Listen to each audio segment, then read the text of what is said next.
আসসালামু আলাইকুম বিবি জান। ওয়ালাইকুম আসসালাম। বাবা, আজকে হঠাৎ সালাম দিলেন? এখানে আসো। কাজ করতেছি। না না, এখানে আসো, কথা আছে তোমার সাথে একটু। কি? আজকে তোমার উদ্দেশ্যে আমার একটা প্রশ্ন ছিল, কি বুঝতে পারছো? প্রশ্ন? প্রশ্নটা হচ্ছে, ধরো আমি, তুমি আর তোমার কাজিন, হ্যাঁ, হুম। ঘুরতে গেছি। হুম। তো সেখানে হচ্ছে আমি আর তোমার কাজিন বিপদে পড়ছি। তুমি কাকে আগে উদ্ধার করবা? এটা কোনো প্রশ্ন হইলো? হ্যাঁ। আপনাকে। আপনাকে উদ্ধার করব। যাই হোক, ভালো তা লাগলো। আমার কাজিনের থেকে, আপনার থেকে কি আমার কাজিনের মূল্য আমার কাছে বেশি নাকি? যথেষ্ট। যাক, ধন্যবাদ।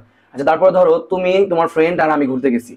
তো ওইখানে তোমার আপনাকে আপনাকে আপনাকে ফ্রেন্ড তো আরো, মানে কাজিনকেই ছেড়ে দিলাম, আর ফ্রেন্ড তো সেখানে প্রশ্নই আসে না। বাবা। ধ্যাৎ।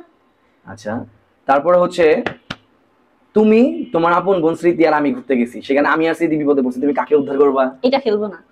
এই যে তোমাকে তো না না, এটা কি, এগুলো কোনো খেলা না, এটা কোনো উদ্ভট খেলা না। প্রশ্ন, এগুলো এটা আমার উদ্ভট মনের প্রশ্ন। প্রশ্ন, তুমি আমাকে উত্তর দিতে হবে। এটা কোন ধরনের প্রশ্ন করতেছেন? জানি না। এখানে আপনি আমার প্রিয় স্বামী, আপনি আমার ভালোবাসার, পছন্দের, আদরের।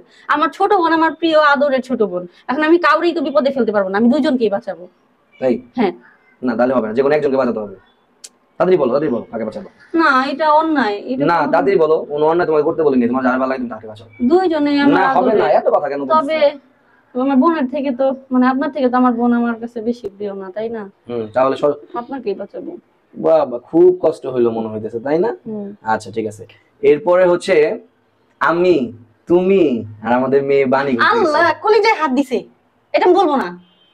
বলবা আমার না মেয়ে নিয়ে বলবা? আমার কোনো কোনো কম্প্রোমাইজ হবে না। আমার মেয়ে নিয়ে আমার মানে কিচ্ছু নাই, কিছু নাই। এটা আমি খেলবো না।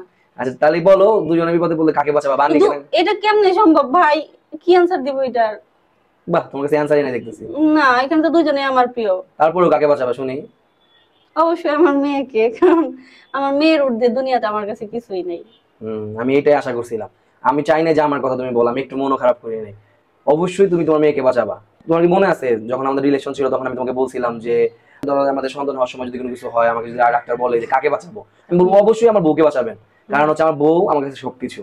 আমার বউ থাকলে সন্তান পরেও হবে, আমার হ্যাঁ, সন্তান আবার দরকার বলতেন নাই। যে আমাদের যদি কখনো বাচ্চা কাচ্চা না হয়, না হয় তারপরে তাও কোনো সমস্যা সমস্যা নাই। নাই, কারণ তুমি আমার কাছে থাকলেই হ্যাঁ, যথেষ্ট। হ্যাঁ। এগুলা বলতেন। কিন্তু এখন যখন বাণী হয়েছে, তারপরে যখন ওর সাথে মিলে গেছি, মানে ওর আদর করি, ও আমাকে আবু বলে ডাক দেয়, তখন আমি জাস্ট আব্বু বাবা বলে বাবা বলে ডাকবেন? ডাক দেয়। আচ্ছা, যাই হোক, জাস্ট আমি অবাক হয়ে যাই। মানে যে ভালোবাসাটা যে এভাবে হইতে পারে, এটা আসলে বোঝা যায় না, ভালোবাসাটা এভাবে হইতে পারে। তো আমি ওর ভালোবাসায় এমন ভাবে আটকে গেছি। মানে ভালোবাসা পরিবর্তনশীল হ্যাঁ, হয়। পরিবর্তনশীল, মানে ওর ভালোবাসা আমি এমন ভাবে আটকে গেছি। এখন মনে হয় কি যে যে কোনো কিছু রূপ দেবানি, মাফ করো। যে হ্যাঁ, না না, আমি এটা মন খারাপ করিনি, কারণ আমি চাই, আমি এটাই চাই যে আপনি সব সময় যেন আমার মেয়েকে সবার ঊর্ধ্বে রাখেন, সব থেকে বেশি ভালোবাসেন, ওরে যেন এতটুকু কষ্ট না দেন। আমার তো হয়েছে আপনার প্রশ্ন করা। হ্যাঁ, হ্যাঁ, এখন আমার ইয়ে আছে, কাজ কাজ আছে, আছে, যাও চলে কাজ যাই। করে যাও।